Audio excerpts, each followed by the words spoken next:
Welcome to Democracy Now!, democracynow.org, The War and Peace Report. I'm Amy Goodman.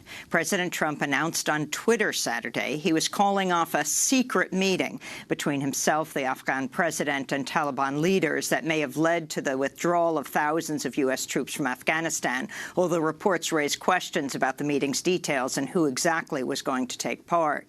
Trump said his decision was due to a Taliban car bomb last Thursday that killed 12 people in Kabul, including a U.S. soldier. Trump also said all further negotiations are being called off. The U.S. and Taliban had appeared close to an agreement after holding 9 rounds of talks in Doha, even though the Afghan government had not taken part in those meetings. The New York Times reports Trump wanted the deal to be announced at the Camp David meeting so he would be perceived as the deal-maker who pulled the peace deal together.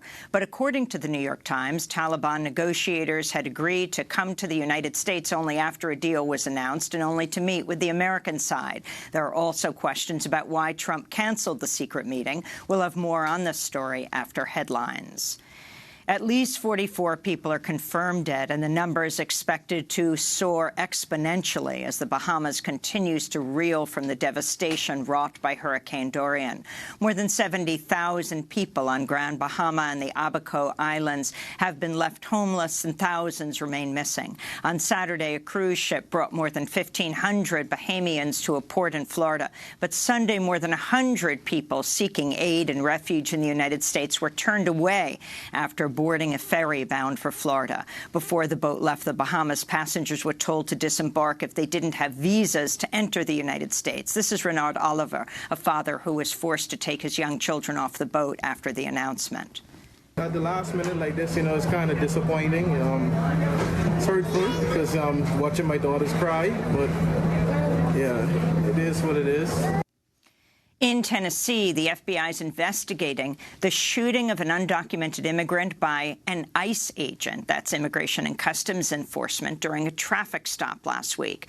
The shooting occurred Thursday at a supermarket parking lot in Antioch after ICE agents attempted to detain an unnamed 39-year-old Mexican man. The man reportedly attempted to flee in a white truck when one of the agents shot him twice. A local news channel has released a closed-circuit video of the incident showing the truck driving away from the scene and one agent raising his firearm and pointing at the truck. The injured man managed to flee the scene but later surrendered to FBI agents and was treated and released from a local hospital. He's not been arrested or charged with a crime. We'll have more on this story later in the broadcast. HuffPost reports the Trump administration's failing to provide legal aid for locked-up migrant children in at least 3 separate jails, a violation of federal law. Without the required legal services, migrant children are forced to navigate complicated legal proceedings alone and are more likely to be deported to potentially life-threatening situations. RAICE's executive director Jonathan Ryan told HuffPost, quote, "Our government is engaged in premeditated, deliberate acts of cruelty against children. I don't think one has to be a conspiracy theorist to believe that the government is attempting to systematically dismantle every framework of support for any immigrant in the country," he said. Meanwhile, details from a lawsuit filed last month challenging the Trump administration over its termination of the Flores Agreement has highlighted the dire conditions faced by locked-up migrant children. Among the many violations, migrant girls reported being denied sufficient menstrual products and having to keep wearing soiled clothing throughout their periods. In more immigrant rights news, the Associated Press reports an 8.5-month pregnant woman from El Salvador was sent back to Mexico by immigration authorities even after being treated in a U.S. hospital after experiencing contractions. She's one of over 38,000 asylum seekers forced out of the U.S. as part of the highly contested Remain in Mexico policy. Immigration and medical experts say pregnant migrants in Mexico often do not have access to medical care or even sufficient food and clean water. At least 6 pregnant migrants have been sent back to Mexico by U.S. authorities, according to Oregon Senator Jeff Merkley, who's demanding an investigation into the issue. The U.S. Air Force has ordered a review of how international stopovers are chosen following a recent report by Politico pointing to possible emoluments violations linked to military spending and President Trump's Turnberry resort in Scotland. Politico reported Friday that the House Oversight Committee has been investigating why millions of dollars were spent refueling U.S. military planes at Prestwick Airport near Trump's golf resort in Scotland. Military planes typically refuel at U.S. bases where the price of gas would be cheaper than a commercial airport. U.S. military members have also stayed at the Trump resort and were offered free rounds of golf at Turnberry, according to an earlier report by The Guardian. New York City Congressmember Alexandria Ocasio-Cortez tweeted in response to the news, quote, "The president is corrupt and must be impeached," she said. Meanwhile, as members of Congress return to the Capitol this week after their summer recess, the House Judiciary Committee is expected to vote Wednesday on a resolution to establish guidelines for impeachment proceedings against President Trump. In climate news, scientists say a massive area of the northeastern Pacific Ocean is 5 degrees Fahrenheit hotter than average in a warming event rivaling the so-called blob of 2014. The National Oceanic and Atmospheric Administration, or NOAA, warns it's the second worst marine heat wave observed since the agency first began collecting satellite data in 1981. The warm waters threaten to spawn a massive algae bloom and could decimate fish populations, threatening sea lions and endangered orcas and humpback whales. In Gaza, Palestinians mourn the deaths of 2 Palestinian teenagers shot and killed Friday by Israeli forces during weekly protests along the separation barrier with Israel. At least 70 protesters were wounded, more than half of those by Israeli gunfire, according to Gaza health officials. Palestinians have now been demonstrating for 18 months in Gaza under the banner of the Great March of Return, calling for the right to return and an end to Israel's blockade on the besieged territory. In El Salvador, 21-year-old rape survivor Evelyn Hernandez, who was acquitted last month on aggravated homicide charges for having a stillborn birth in 2016, is poised to face a third trial. Hernandez had been sentenced to 30 years in prison in 2017, but that conviction was annulled in August. Salvadoran prosecutors announced last week they'll appeal Hernandez's acquittal. Abortion is illegal in El Salvador.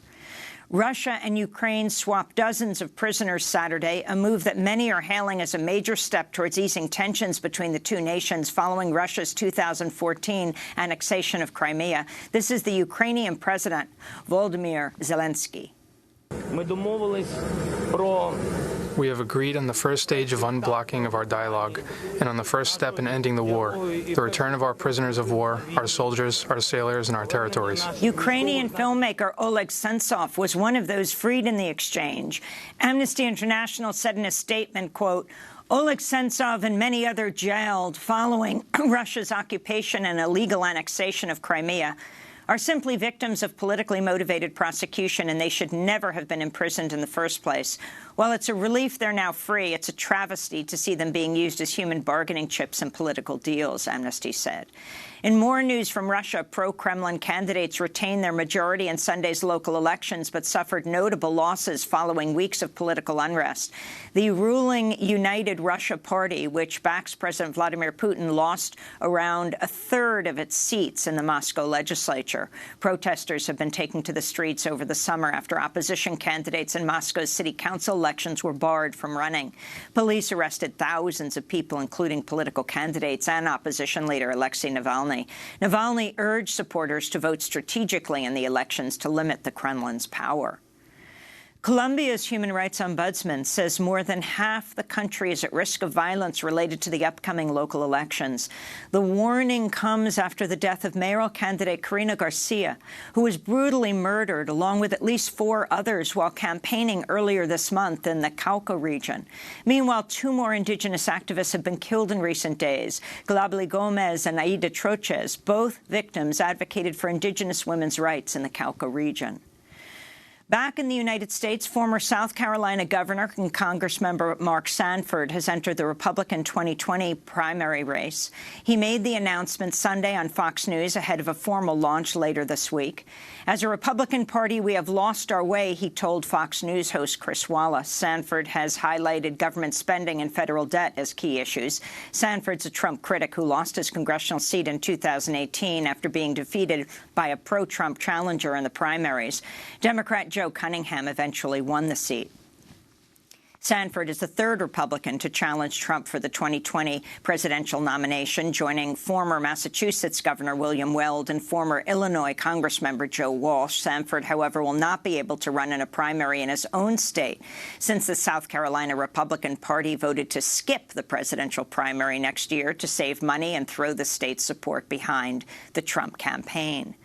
President Trump is set to appoint another judge to the 11th Circuit Court of Appeals. One of the court's judges said last week he'll take senior status, meaning Trump can appoint a new judge to succeed him. Last month, another judge also announced he'll also become a senior judge. In total, Trump will have appointed 5 of the 12 judges on the court, which covers Alabama, Georgia, and Florida, and hears many civil rights cases as well as death penalty and voting rights cases. Since Trump came into office, he's appointed nearly 1 out of the 4 of the nation's federal appeals court judges. 70% of those are white men. 2 more black transgender lives were claimed over the past week, bringing the total reported number of transgender murders in the U.S. to at least 18 so far this year. In South Florida, the body of 23-year-old B. Love Slater was identified last week after being burned beyond recognition. Her friends told media she'd been threatened on Facebook and targeted because she's transgender. Meanwhile, in Baltimore, 17-year-old Bailey Reeves was fatally shot last Monday. At a vigil organized in her honor, Aya Damons of the transgender rights nonprofit Baltimore Safe Haven called out the cycle of violence against trans women, adding the first step to fighting violence is unity. And in media news, the progressive news site Think Progress shut down Friday after it failed to secure funding. Think Progress was created in 2005 as a project of the Center for American Progress Democratic Party Action Fund, but was editorially independent. Journalist Zach Carter said in a tweet, quote, "The collapse of Think Progress demonstrates the Democratic Party establishment and its donor base have little to no interest in sustaining center-left media outlets, even in the age of Trump. The election of Donald Trump and the rise of an American authoritarian movement seem not to have changed many minds among wealthy Democrats," he said. And those are some of the headlines. This is Democracy Now!, democracynow.org, The War and Peace Report. I'm Amy Goodman.